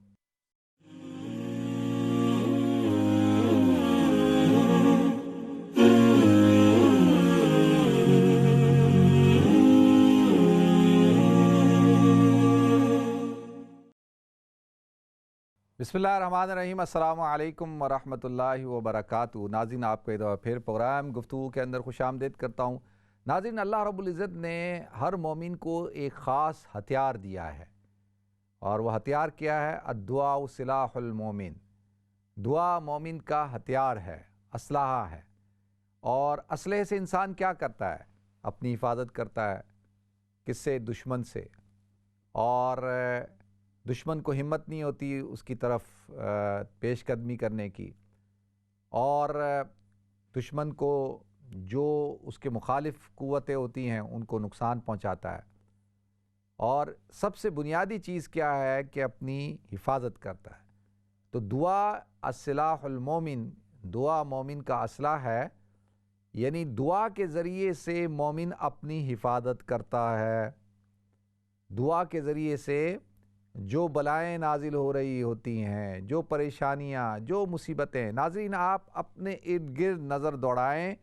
کوئی شخص ہے اس کو مالی پریشانی ہے، کوئی شخص ہے اس کو جسمانی پریشانی ہے، کوئی شخص ہے اس کو اولاد کی پریشانی ہے، کوئی شخص ہے اس کو شوہر کی پریشانی ہے، کوئی شخص ہے اس کو بیوی کی پریشانی ہے، کسی کو گھر کی پریشانی ہے، کسی کو دکان کی پریشانی ہے، کسی کو جاب کی پریشانی ہے، کسی کو گاڑی کی سواری کی، کسی کو والدین کی، کسی کو بھائی کی، کسی کو عزیز کی، کسی کو رشتہ دار کی، کسی کو ویزے کی، کسی کو سفر کی۔ ہر شخص کے پاس کوئی نہ کوئی مسئلہ ہے، پریشانی ہے، اور کوئی ایشو ہے۔ اب انسان کیا ہے؟ دیکھیں انسان اللہ سے مدد طلب کرتا ہے، کس کے ذریعے سے؟ دعا کے ذریعے سے۔ الدعاء ينفع بما ينزل وبما لم ينزل۔ دعا فائدہ دیتی ہے ہر اس پریشانی پر جو اتر چکی ہے، یعنی اس کے اثر کو کم کر دے گی، اس کا جو امپیکٹ تھا اس کو ختم کر دے گی، اس کو زائل کر دے گی، اس کو ہٹا دے گی، اور جو بیماری یا پریشانی ابھی نہیں آئی اللہ تعالیٰ دعا کے ذریعے سے اس کو روک دیتے ہیں، اس کو جو ہے اس کو اللہ ختم کر دیتے ہیں۔ تو دعا اللہ تعالیٰ نے ایک بہت بڑا ہتھیار ہمیں دیا ہے، اور یہ ہتھیار ہر مومن کے پاس ہے۔ جب بھی پریشان ہو، جب بھی مصیبت میں ہو، جب بھی کسی ٹینشن میں ہو، اسٹریس میں ہو، کسی بھی قسم کی ہو، فوراً ہاتھ اٹھائیں اور اللہ سے مانگیں، آسمان کی طرف دیکھیں، اور اللہ کے سامنے اپنے سارے مسائل رکھ دیں، اور اللہ تعالیٰ انشاءاللہ ضرور آپ کے مسائل اور پریشانیوں کو حل کرے گا۔ دیکھتے ہیں ایسا کالر کون ہے۔ السلام علیکم۔ وعلیکم السلام۔ جی جی مفتی صاحب، میں نے پوچھنا تھا کہ میرا مسئلہ یہ کہ رات کو مجھے بہت زیادہ پرانی اپنی جو میرے پاسٹ میں گزرا ہے وہ بہت زیادہ مجھے پوری رات مجھے تنگ کرتا ہے۔ ابھی بالکل ٹھیک ہے، لیکن وہ پاسٹ مجھے جو ہے وہ بہت ڈسٹرب ہوتی ہوں، تو آپ کچھ مجھے دوا نہیں تو کل بھی اچھا دن نہیں تھا آپ کا جو کل گزرا؟ کل سارے وہ ہر روز رات نہیں ایک بات مجھے بتایا نا، ایک کہتے ہیں نا ماضی ایک ہوتا ہے ماضی قریب اور ایک ہوتا ہے ماضی بعید، یعنی جو آپ کا ماضی ایک تو ہے نا کل، یعنی کل کو جو گزشتہ کل ہے، یا آج صبح جو ہوا ہے آپ کے ساتھ، تو آج صبح آپ کے ساتھ کیا ہوا ہے؟ وہ بھی سارا برا ہی ہوا ہے؟ نہیں اب تو بہت اچھا ماشاءاللہ ہو گیا۔ ہاں تو میں یہی تو عرض کر رہا ہوں نا کہ آج صبح اچھی تھی، کل بھی اچھی تھی، گزشتہ کل بھی اچھی تھی، بہت اب تو پچھلے 15 سال 20 سال ہو گئے، بہت اچھا ہے۔ ہاں تو وہ جو 20 سال بھی تو ماضی ہے نا، تو وہ یادگار خوشگوار ماضی کیوں نہیں آپ کو یاد رہتا ہے؟ بہت میں مطلب اتنا میرا پیچھے کے 10 ایئرز۔ اچھا میں عرض کر رہا ہوں نا میری بہن، میں یہی تو بتا رہا ہوں آپ کو، جب بھی اب آپ کو 20 سال پہلے کا ماضی جب آئے نا، جو آپ کو پریشانی والا تھا یا کوئی مشکل تھا یا جس میں کوئی آپ کسی کرائسس میں تھیں، تو وہ شیطان کی طرف سے ہوتا ہے، شیطان آپ کو ڈسٹرب کرنا چاہتا ہے۔ دیکھیں نا وہ آپ کو یہ جو پچھلے 20 سال ہیں جو بہت اچھا وقت ہے، اس وقت کو یاد نہیں دلاتا، تو جیسے ہی وہ آپ کو برا وقت یاد دلائے آپ اپنے آپ کو اچھا وقت یاد دلائیں، آپ بولے نہیں آج صبح تو بہت اچھا تھا، کل بھی بہت اچھا تھا، اور جو ہے 1 سال پہلے بھی بہت اچھا تھا، 2 سال پہلے بھی اچھا تھا، ٹھیک ہے وہ جو 20 سال پہلے ہوا اب دیکھیں نا انسان کے بچپن میں کیا کچھ نہیں ہوا ہوتا، جوانی میں کیا کچھ نہیں ہوا ہوتا، تو ٹھیک ہے اس کو آپ بھلا دیں، اچھی جو نعمتیں اللہ نے دی ہیں، جو اچھا وقت اللہ نے آپ کو دیا ہے، جو اچھا ماضی ہے اس کو یاد کریں، ٹھیک ہے، پھر آپ خوش رہیں گے۔ شیطان جو ہے نا یہ آپ کو وسوسے ڈالتا ہے، پریشان کرنا چاہتا ہے، تو آج سے اس پر عمل کریں آپ، ٹھیک ہے جی، اللہ آپ کو برکت عطا فرمائے۔ نیکسٹ کال لیتے ہیں جی، السلام علیکم۔ وعلیکم السلام جی ورحمۃ اللہ وبرکاتہ۔ جی ایک مجھے یہ سوال پوچھنا ہے کہ باسا فش کے متعلق ہمارے کوئی جاننے والے ہیں، وہ کہتے ہیں انہوں نے تحقیق کی ہے تو باسا فش حرام ہے، کیا آپ کے کیا وہ کون سی فش ہوتی ہے؟ یہ کیا باسا اس پر لکھا ہوا ہے، BA برانڈ کا نام ہے نا وہ فش کا، وہ دیکھیں فش پانی جو اگر مچھلی ہے تو مچھلی تو حلال ہوتی ہے جی، ٹھیک ہے جی، مچھلی جو ہے وہ حلال ہے، جو بھی مچھلی نام سے کچھ نہیں ہوتا، ٹھیک ہے جی، بہت شکریہ آپ کی کال کا، جزاکم اللہ۔ نیکسٹ کال لیتے ہیں جی، السلام علیکم۔ السلام علیکم۔ وعلیکم السلام ورحمۃ اللہ وبرکاتہ۔ ہاں بھائی میں نے آپ سے ایک کویشچن کرنا ہے۔ جی جی دو کرنے ہیں، میں نا بات کرتی ہوں، ٹی وی کی آواز بند کی ہوئی ہے، بعد میں مجھے جواب دینا۔ میرا میاں ہے وہ شراب بیچتا ہے دکان پہ، تو میں اس کو کہتی رہتی ہوں چھوڑ دو چھوڑ دو چھوڑ دو، 24 سال ہو گئے، وہ مانتا نہیں ہے۔ میرا ایک بیٹا ہے وہ 18 سال کا ہے، وہ بھی کہتا ہے ڈیڈی شراب چھوڑ دو یہ حرام ہے، وہ چھوڑتا نہیں ہے۔ کیا میں اس کو چھوڑ دوں؟ کیا میں اس کو چھوڑ کے پھر میں بینیفٹ پہ چلی جاؤں گی؟ وہ کیا کھانا صحیح ہے اور یا نہیں؟ چلیں ٹھیک ہے، میں بتاتا ہوں جی، ٹھیک ہے جی، بہت شکریہ، بہت شکریہ آپ کی کال کا، جزاکم اللہ۔ نیکسٹ کال لیتے ہیں جی، السلام علیکم۔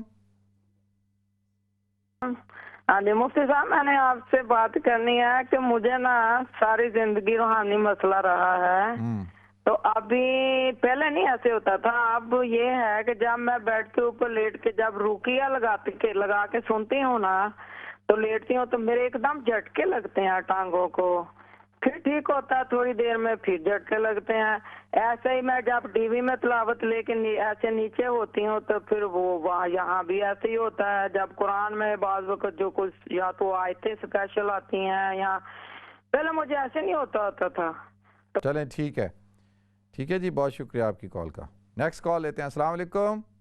جی وعلیکم السلام ورحمۃ اللہ وبرکاتہ۔ مفتی صاحب کیا حال ہے آپ کا؟ الحمدللہ میں ٹھیک ہوں، آپ خیریت سے ہیں؟ ٹھیک ہیں جی الحمدللہ۔ میں نے نا 2 سوال آپ سے کرنے تھے۔ جی جی جی میں نے یہ کرنا تھا سوال کہ اگر جیسے لڑکا ہوتا ہے اس کی ماں کا حق ہوتا ہے، تو وہ اپنی اگر ماں اس سے کہے کہ میں بیوی کا خرچہ نہیں دینا، اس سے اچھا سلوک نہیں کرنا، تو اس کو لڑکے کو کیا کرنا چاہیے؟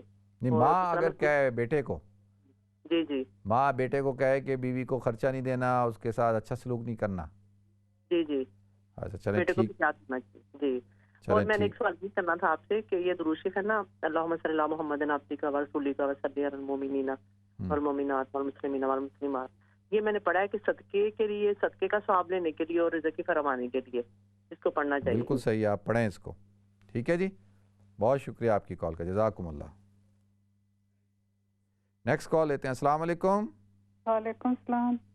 جی جی جی مولانا صاحب، میں نے پتہ کرنا ہے کہ کسی کو اگر ہے کہ کہتے ہیں سوری بواسیر کی تکلیف ہے کسی کو، تو خون بھی آتا ہے تھوڑا تھوڑا، تو پانی سا ایسے اسٹکی سا، تو وہ اگر وضو کر کے تو ٹیشو اس میں انڈرویئر میں رکھ کے تو نماز پڑھے، تو دوسری نماز اگر آدھے گھنٹے بعد پھر پڑھے تو مطلب اسود مغرب میں، تو اس میں نماز ہو جاتی ہے دوسری نماز مغرب کی؟ چلیں ٹھیک ہے، میں بتاتا ہوں، ٹھیک ہے، بہت شکریہ آپ کی کال کا، جزاکم اللہ۔ نیکسٹ کال لیتے ہیں جی، السلام علیکم۔ وعلیکم السلام۔ مفتی صاحب میں نے 5 کوشچن پوچھنے ہیں، چھوٹے چھوٹے۔ 5؟ پہلا، ہاں جی عجیب، ٹھیک ہے جی، ٹائم شاید اتنا نہ ہو، پوچھیں۔ مفتی صاحب میرا پہلا کوشچن یہ ہے، دعا گنج عرش پڑھتے ہیں اور درود تنجینہ، اس کا کوئی حدیث سے ریفرنس ہے؟ اور مفتی صاحب میرا دوسرا سوال یہ ہے کہ ہلکی سی اونگ آنے سے بھی دوبارہ وضو کرتے ہیں، کرنا پڑے گا؟ اور تیسرا سوال یہ ہے کہ مفتی صاحب ہم قرآن پاک کے 14 سجدے اکٹھے ادا کر سکتے ہیں قرآن پاک ختم ہونے کے بعد؟ اور نیکسٹ کوشچن یہ ہے مفتی صاحب، ہم یاسین پڑھتے ہیں مبینوں کے ساتھ، اس کا کوئی حدیث سے ریفرنس ہے؟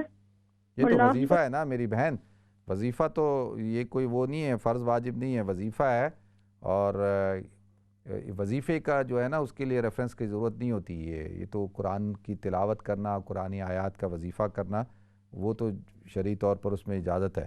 اچھا 5واں سوال کیا ہے آپ کا؟ مفتی صاحب جب ہم قرآن کا ناظرہ پڑھتے ہیں تو بعض جگہوں پہ رکنا ہوتا ہے، یا 2 زبر کی بجائے ہم لوگ بعض اوقات 1 پڑھ لیتے ہیں، یا غلطی سے ہوتی ہیں علامات ہوتی ہیں کول دائرہ۔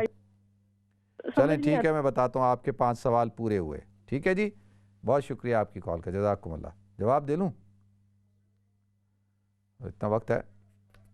اچھا نیکسٹ کال لیتے ہیں جی۔ السلام علیکم۔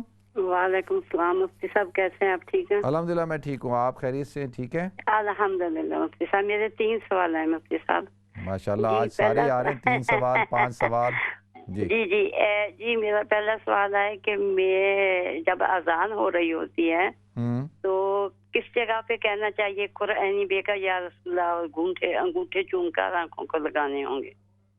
اور دوسرا سوال ہے کہ میرے پیٹ میں بہت ساری گیس رہتی ہے اور پیٹ پتہ نہیں صحیح نہیں ہو رہا، میں بہت کوشش، سمجھ نہیں آ رہی کہ وضو چلا گیا ہے یا نہیں، پیٹ میں گڑبڑ جیسے پکتا ہے نا، پیٹ جیسے کوئی چیز پکتی ہے ایسے ہوتا رہتا ہے۔ تو تکلیف پہلے بھی ہوئی تھی، ٹھیک ہو گئی تھی، اب پھر کچھ ہفتوں سے ہو رہی بہت زیادہ۔ تو میں ایک دفعہ وضو کر کے جا نماز پہنچنے تک بھی پہلے ہی ایسا پھر ہو جاتا ہے، تو میں کیا کروں؟ میں میری نماز ہو جائے گی؟ چلیں ٹھیک ہے، میں بتاتا ہوں۔ تیسرا سوال کیا ہے؟ تیسرا سوال تو میں پتہ نہیں کہاں پہنچ گئی۔ ہاں، تیسرا سوال ہے کہ میری ٹانگیں اور میری کمر میں بہت بڑی تکلیف ہے اور میں نماز کرسی پہ پڑھتی ہوں، لیکن میرا دل بہت کرتا ہے کہ میں نماز سجدہ زمین پہ دوں، اور میں فجر کی نماز جو ہے نا وہ میں زمین پہ پڑھتی ہوں اپنے کشن وغیرہ رکھ کے۔ نماز سجدہ دینے کے بعد میں پھر نہ وہ ٹانگیں نہ ایک طرف نگال لیتی ہوں تاکہ میں زیادہ چیر بیٹھ نہیں سکتی زمین کے اوپر۔ ٹھیک ہے، میں بتاتا ہوں، ٹھیک ہے، بہت شکریہ۔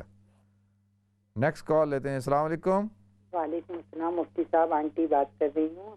جی کیسی ہیں آپ؟ ٹھیک ہے، اللہ کا شکر ہے، اللہ کا احسان ہے، آپ ٹھیک ہیں؟ بال بچے ٹھیک ہیں؟ خیر الحمدللہ الحمدللہ الحمدللہ، آپ کے کاموں میں اللہ برکت عطا فرمائے۔ بس مفتی صاحب 13 اکتوبر صبح 7 بجے جانا ہے آپریشن کے لیے، بہت اسکیئرڈ ہوں۔ نہیں، اللہ اپنا فضل فرمائے گا، اللہ اپنا کرم کرے گا، انشاءاللہ آپ ٹھیک ہو جائیں گے، اللہ آپ کو صحت عطا فرمائے جی، اللہ آپ کو صحت عطا فرمائے، ہم دعا کریں گے انشاءاللہ، ٹھیک ہے۔ نیکسٹ کال لیتے ہیں۔ السلام علیکم۔ السلام علیکم۔ وعلیکم السلام ورحمۃ اللہ وبرکاتہ۔ جی میں ایکچولی میں ایک ادر سبجیکٹ کے بارے میں آپ سے پوچھنا چاہتی ہوں۔ جی یہ ہے کہ کیا کہتے ہیں، ایکچولی قرآن شریف نہیں مگر قرآن شریف کی کچھ آیتیں ہیں اور وہ ایک پرچے بھی لکھی ہوئی ہیں اور بہت سے ایسے میرے پاس پرچے ہیں، تو کیا ان کو ہم لوگ ریسائیکل کر سکتے ہیں؟ چلیں ٹھیک ہے، میں بتاتا ہوں، ٹھیک ہے۔ انہی کے سوال سے شروع کر لیتے ہیں جی۔ کیا کہہ رہی ہیں کہ قرآن نہیں ہے بلکہ کچھ آیتیں لکھی ہوئی ہیں پیپر پہ، تو کیا ان کو ریسائیکل کر سکتے ہیں؟ اچھا دیکھیں، ریسائیکل کا کیا مطلب ہے؟ یعنی ان کو آپ، ایک تو ہوتا ہے نا شٹر کرنا، اور ایک ہوتا ہے کہ جی وہ ان کو ریسائیکل کر کے دوبارہ سے ٹیشو پیپر بنا لیا جاتا ہے یا کوئی اور۔ تو یعنی دیکھیں، بظاہر تو اگر کوئی اور آپشن نہ ہونا، مثال کے طور پہ اگر آپ کے پاس دفنانے کا بھی آپشن نہیں ہے، پانی میں بھی ڈالنے کا آپشن نہیں ہے، اور آپ اس کو سنبھال کے بھی نہیں رکھ سکتی، بہت زیادہ ہیں، تو کیا کریں؟ تو پھر مجبوراً اس کو شٹر کر دینا چاہیے اور ریسائیکل بھی کر سکتے ہیں، ٹھیک ہے جی۔ تو شٹر بھی کر سکتے ہیں، جیسے ایک مشین ہوتی ہے نا، اس کے اندر ڈال دیں تاکہ وہ بالکل ریزہ ریزہ ہو جاتے ہیں، بالکل باریک وہ کٹ جاتے ہیں، اس کو پیپر کو وہ کاٹ دیتا ہے، ختم کر دیتا ہے۔ اچھا دوسرا، اللہ تعالیٰ آپ کو صحت عطا فرمائے جی، جو بیمار ہیں ان کا آپریشن ہے، دعا کریں اللہ تعالیٰ ان کو صحت عطا فرمائے جی۔ میری بہن نے کہا ہے کہ جی ان کی کمر میں درد ہے اور وہ کرسی پہ بیٹھ کے نماز پڑھتی ہیں، لیکن فجر کی نماز وہ زمین پر بیٹھ کے پڑھتی ہیں تاکہ وہ سجدہ کر سکیں، اور بڑی مشکل سے وہ سجدہ کرتی ہیں، ان کی خواہش ہوتی ہے کہ وہ سجدہ کریں اور پھر وہ ٹانگیں نکال لیتی ہیں۔ تو کیا ایسا کرنا جائز ہے؟ بالکل جائز ہے، آپ کر سکتی ہیں، بیمار آدمی کو شرعی طور پر اجازت ہے جی، ٹھیک ہے۔ پھر آنٹی نے کہا جی ان کو گیس کی پرابلم ہے اور وہ ان کو ایسا لگتا ہے، دیکھیں وضو تو وضو ٹوٹنے سے وضو ٹوٹتا ہے، ٹھیک ہے، گیس پرابلم ہونے سے، گڑگڑ ہونے سے وضو نہیں ٹوٹتا، اور اگر کسی کو پرابلم ہے اور وہ بالکل ہی اتنی دیر بھی نہیں اس کا وضو رکتا کہ جتنی دیر میں وہ نماز پڑھ سکے، تو پھر وہ معذور ہے، پھر اس کو ہر نماز کے لیے ایک وضو کرنا ہے، ٹھیک ہے۔ آپ صرف نماز کا وقت ہوا مغرب کی نماز کا وقت ہوا آپ وضو کر لیں اور مغرب سے لے کے عشاء تک میں قرآن کی تلاوت نماز نوافل پڑھیں.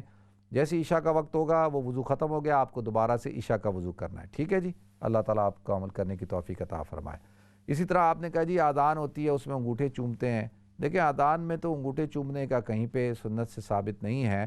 اذان کا جواب دینا سنت سے ثابت ہے, اذان کا جواب دینا چاہیے. ٹھیک ہے, اس کے بعد درود شریف پڑھ لینا چاہیے اور اذان کے بعد کی دعا پڑھ لینی چاہیے. تو اللہ تعالیٰ مجھے آپ کو ہم سب کو کتاب و سنت پر عمل کرنے کی توفیق عطا فرمائے. اچھا, دوسرا میری بہن نے سوال پوچھا تھا کہ ایک دعائیں گنج عرش وغیرہ یہ پڑھنا. دیکھیں وہ دعائیں جن کے اندر الفاظ ٹھیک نہ ہوں, شرعی طور پر غیر اللہ کو پکارا جائے, ان الفاظ کا ادا کرنا, ان دعاؤں کا کرنا شرعی طور پر جائز نہیں ہے. وہ دعائیں جو قرآن و سنت سے ثابت ہوں ان کو آپ پڑھیں اور ایسے الفاظ سے اپنے آپ کو بچائیں جس کے اندر غیر اللہ کو پکارا جاتا ہو. ٹھیک ہے جی, تو یہ جو دعائیں گنج عرش ہے یہ ساری جو دعائیں یہ احادیث سے ثابت نہیں ہیں. دوسرا انہوں نے کہا ہے کہ جی اونگ سے وضو ٹوٹ جاتا ہے. اچھا دیکھیں, اونگ سے اگر ایک آدمی بغیر ٹیک لگائے بیٹھا ہے اور جیسے اگر ٹیک لگا کے ایسے آلتی پالتی مار کے بیٹھا ہے اور اونگ رہا ہے تو اس سے تو وضو نہیں ٹوٹتا. اگر وہ ٹیک لگا کر بیٹھا ہے تکیے کے ساتھ یا اس سے اور پھر اونگ رہا ہے تو اس سے جو ہے وضو ٹوٹ جاتا ہے. ٹھیک ہے, اس سے اگر وہ سوتا ہے تو اس سے وضو ٹوٹ جاتا ہے. تو بغیر ٹیک لگائے بغیر کسی سہارے کے اگر اونگ لے رہا ہے تو اس سے وضو نہیں ٹوٹتا.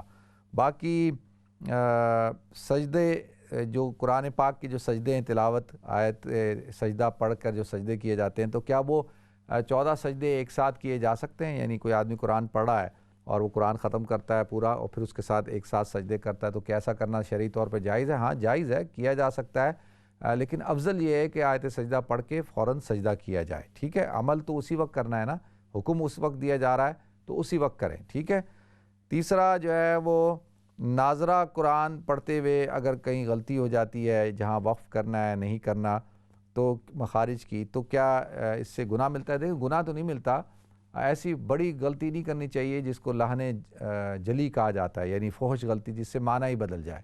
ہاں, جو اس طرح کی غلطیاں جان بوجھ کے تو نہیں کرنی چاہیے, لیکن اگر ہو جائے اور آدمی سیکھ رہا ہو تو اس سے گناہ نہیں ملتا, لیکن کوشش کرنی چاہیے کہ بھئی ان سب چیزوں کا خیال کریں. دوسرا میری بہن نے سوال پوچھا ہے کہ جی ان کو بواسیر کی تکلیف ہے اور وہ معذور ہیں تو کیا کریں؟ اچھا, جن کو بواسیر کی تکلیف ہوتی ہے وہ بھی معذور کے حکم میں ہوتے ہیں, ان کو بھی ہر نماز کے لیے صرف وضو کرنا ہے, استنجا کر کے وضو کر لیں اور ایک پورا مکمل وقت وہ نماز پڑھیں. اچھا, اب آپ کہہ رہی ہیں کہ کسی نے عصر کے لیے وضو کیا اور عصر کی نماز پڑھی اور تھوڑی دیر بعد جو ہے مغرب کا وقت ہو گیا, تو کیا اب وہ مغرب کی نماز بھی اسی وضو سے پڑھ سکتا ہے؟ تو پھر اس وضو سے مغرب کی نماز نہیں پڑھی جائے گی, اس لیے کہ یہ معذور ہے. مغرب کا وقت ہوتے ہی اس کا وضو ختم ہو گیا, اس کو وضو دوبارہ کرنا ہوگا اور اسی طرح کے طریقے سے عشاء کے لیے دوبارہ وضو کرنا ہوگا. ٹھیک ہے جی. تو باقی دوسرا جو ہے وہ آنٹی نے کہا ہے کہ بھئی اگر ماں بیٹے کو یہ کہے کہ بیوی کو کسی قسم کے کوئی حقوق نہ دو, اس کو خرچہ نہ دو, اس کا خیال نہ رکھو اور اس کو, تو کیا ایسے یعنی حکم کو ماننا بیٹے کے لیے لازمی ہے کہ وہ کیا ماں کے اس حکم کو مانے گا؟ دیکھیں جو ہے لا طاعت المخلوق فی معصیت الخالق, کہ اصول ہے کہ مخلوق کی اطاعت نہیں کرنی معصیت کی خالق کی معصیت میں, یعنی خالق کی نافرمانی کرتے ہوئے. جب آپ کسی خاتون سے نکاح کرتے ہیں, ایک شخص کسی عورت سے جب نکاح کرتا ہے تو نکاح کرتے وقت ایک معاہدہ کرتا ہے. وہ معاہدہ کیا ہے کہ میں نفقہ سکنا یعنی اخراجات, رہائش, کھانا پینا, کپڑے, یہ سب چیزیں میں پرووائڈ کروں گا. یہ مرد کی ذمہ داری ہے کہ وہ بیوی کے ان حقوق کو ادا کرے گا. اگر وہ ادا نہیں کر رہا تو وہ گناہ گار ہے. اگر کوئی شخص اس کو منع کرتا ہے کہ بھئی ان حقوق کو ادا نہیں کر رہا تو وہ بھی گناہ گار ہے, اور اس کے لیے لازم نہیں ہے کہ وہ اس حکم کو مانے. ٹھیک ہے جی, اس کے لیے لازم نہیں ہے کہ وہ اس حکم کو ماں کا یا باپ کا حکم مانے. ٹھیک ہے, تو اس کے لیے شرعی طور پر یہ بات جائز نہیں ہے. تو بالکل بیوی کے حقوق ادا کرنے ہیں, اور بیوی کے کہنے پہ کوئی بیوی اگر اپنے شوہر کو کہتی ہے کہ جی ماں کو خرچہ نہ دو, ماں کو پیسے نہ دو, اور ماں کے ساتھ جو ہے حسن سلوک نہ کرو, اس کے ساتھ وقت نہ گزارو, اس کے حقوق پورے نہ کرو, تو اس صورت میں بھی بیوی کی بھی بات نہیں ماننی. تو دونوں طرف سے ہے, یعنی اگر بیوی کہتی ہے تو بیوی کی بات کو بھی نہیں ماننا, اور ماں کہتی ہے تو ماں کی بات کو بھی نہیں ماننا. تو لہذا یہ نہ ہو کہ جی، اور بیوی کو اور ماں کو بیٹے کو فٹ بال نہیں بنانا چاہیے کہ جی وہ ادھر سے کک مارے ادھر، ادھر سے کک مارے ادھر، تو بیچارہ بیچ میں پھنس جاتا ہے، بیوی کچھ کہہ رہی ہے، ماں کچھ کہہ رہی ہے. تو لہذا خدا را اپنے بیٹے کو اور خدا را اپنے شوہر کو آزمائش میں مت ڈالیں، تو اس کا نتیجہ غلط نکلے گا. اس کا نتیجہ کہیں نہ کہیں ظلم کی صورت میں نکلے گا، اور وہ ظلم یا تو بیوی کے ساتھ ہو جائے گا یا ماں کے ساتھ ہو جائے گا، اور دونوں صورتوں میں جو ہے وہ مرد گناہگار ہوگا. تو اب مرد کیا کرے؟ مرد کو سمجھداری کا مظاہرہ کرنا ہے، اور وہ سمجھداری کا، فراست کا، تحمل کا، حکمت کا مظاہرہ کرے، اور بیوی کے حقوق بھی پورے کرے اور ماں کے حقوق بھی پورے کرے. اور اللہ تعالیٰ نے 2 کان اس لیے دیے ہیں کہ ایک کان سے سنے یعنی غلط بات کو، اور دوسرے کان سے نکال دے. ٹھیک ہے جی. اسی طریقے سے جو ہے وہ یہ نہیں ہو کہ بھائی کان کا کچا نہیں ہونا چاہیے. جو شخص کان کا کچا ہوتا ہے وہ پھر اپنی زندگی کو برباد کر لیتا ہے، وہ پھر اپنے ہاتھوں سے اپنے گھر کو تباہ و برباد کرتا ہے. اللہ تعالیٰ ہم سب کی حفاظت فرمائے. دوسرا، آنٹی کہتی ہیں جی ان کا روحانی مسئلہ ہے، اور کافی عرصے سے وہ جب بھی قرآن کی تلاوت لگاتی ہیں تو ان کے پاؤں میں درد شروع ہو جاتا ہے، اور اس طریقے کی کیفیت شروع ہو جاتی ہے. اچھا دیکھیں، آپ قرآن کی تلاوت کیا کریں اور اس کی طرف دھیان دینے کی ضرورت نہیں ہے. اور اگر ایسا کیفیت کسی کی ہوتی ہے، کسی کو کبھی طاری ہو جاتی ہے، کسی کے جسم میں درد شروع ہو جاتا ہے، گھبراہٹ شروع ہو جاتی ہے، تو قرآن پڑھتے ہوئے اگر ایسا ہو رہا ہے تو پھر تو قرآن پڑھنا بند کر دیں.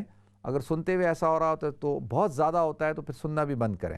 اچھا اگر ہمیشہ ہی ایسا ہوتا ہے، لیکن ایسا ہے کہ تھوڑا وقتی طور پہ ہوتا ہے، پھر انسان ٹھیک ہو جاتا ہے، تو پھر بند نہیں کریں، پھر اس کو سنیں تاکہ جو شیطانی اثرات ہیں وہ ختم ہو جائیں، اللہ تعالیٰ ان کو نکال دے. ٹھیک ہے جی. اللہ تعالیٰ ہم سب کو عمل کرنے کی توفیق عطا فرمائے. دوسرا، آنٹی نے کہا ہے کہ جی ان کا میاں شراب فروخت کرتا ہے، اور وہ کہتی ہیں کہ بھئی اب تم شراب مت بیچو، تو کیا کریں؟ وہ تو شراب بیچنا بند نہیں کرتا، تو کیا اس کو چھوڑ دیں؟ اچھا دیکھیں، یہ تو نہیں ہے کہ بھئی طلاق لے لیں، اور ایسا تو نہیں ہے. ہاں یہ ضرور ہے کہ آپ ان سے مطالبہ کر سکتے ہیں کہ بھئی آپ اس کے ساتھ ساتھ کوئی اور کام بھی کریں جس سے میرے جو اخراجات ہیں وہ پورے ہو سکیں.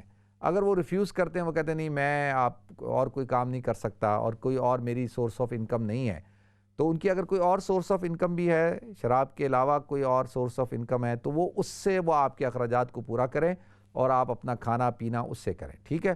اگر وہ کہتے ہیں نہیں میں نہیں کر سکتا، تو پھر آپ ان سے مطالبہ کریں. اگر وہ بھی نہیں کر سکتے تو وہ پھر آپ پہ لازمی ہے، آپ کا بیٹا ماشاءاللہ 18 سال کا ہو گیا، آپ دونوں جو ہے وہ جائز حلال رزق، کسب الحلال فریضۃ بعد الفریضہ، یہ تمام فرائض کے بعد یہ سب سے بڑا فریضہ ہے کہ انسان حلال رزق کمائے اور حلال رزق کھائے. ٹھیک ہے.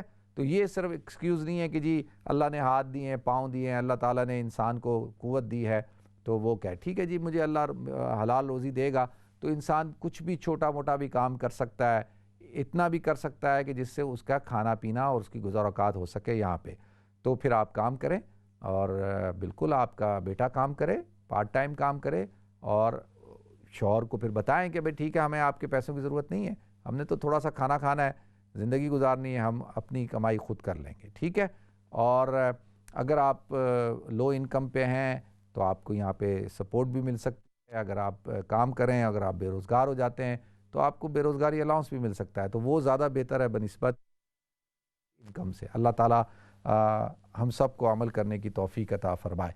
تو لہذا ناظرین، پروگرام بالکل اپنے اختتام کو پہنچ چکا، اور آپ حضرات سے میری گزارش یہ ہے کہ آپ اپنا خیال رکھیں، اپنے عزیز و قارب کا خیال رکھیں، اپنے بزرگوں کا خیال رکھیں، اپنا خیال رکھیں، اور جو ہے جتنے بھی حفاظتی تدابیر ہیں ان کو بھی اختیار کریں، اور اللہ پہ بھروسہ رکھیں، اللہ پہ توکل رکھیں، اور سبب بھی اختیار کریں، اور اپنا اور اپنے عزیز و قارب کا، دوست احباب سب کا خیال رکھیں، کیونکہ اس سچویشن میں کافی ہر طرف پریشانیاں ہیں.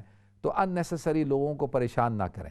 میری گزارش یہ ہے کہ لوگ پہلے ہی پریشان ہیں، تو لوگوں کو پریشان کرنا، اپنے پڑوسیوں کو پریشان کرنا، اپنے رشتہ داروں کو، عزیز و قارب کو ان نیسیسری پرابلمز کریٹ نہ کریں، کیونکہ آلریڈی اتنی پرابلمز ہیں. تو جو آپ سے راحت پہنچ سکتی ہے لوگوں کو راحت دیں، لوگوں کے لیے آسانیاں پیدا کریں، اور لوگوں کے لیے دعا کریں. اللہ تعالیٰ ہم سب کو عمل کرنے کی توفیق عطا فرمائے. ناظرین، ہمارے پروگرام کا وقت بالکل ختم ہو چکا ہے. انشاءاللہ آپ سے کل ملاقات ہوگی. السلام علیکم ورحمۃ اللہ وبرکاتہ.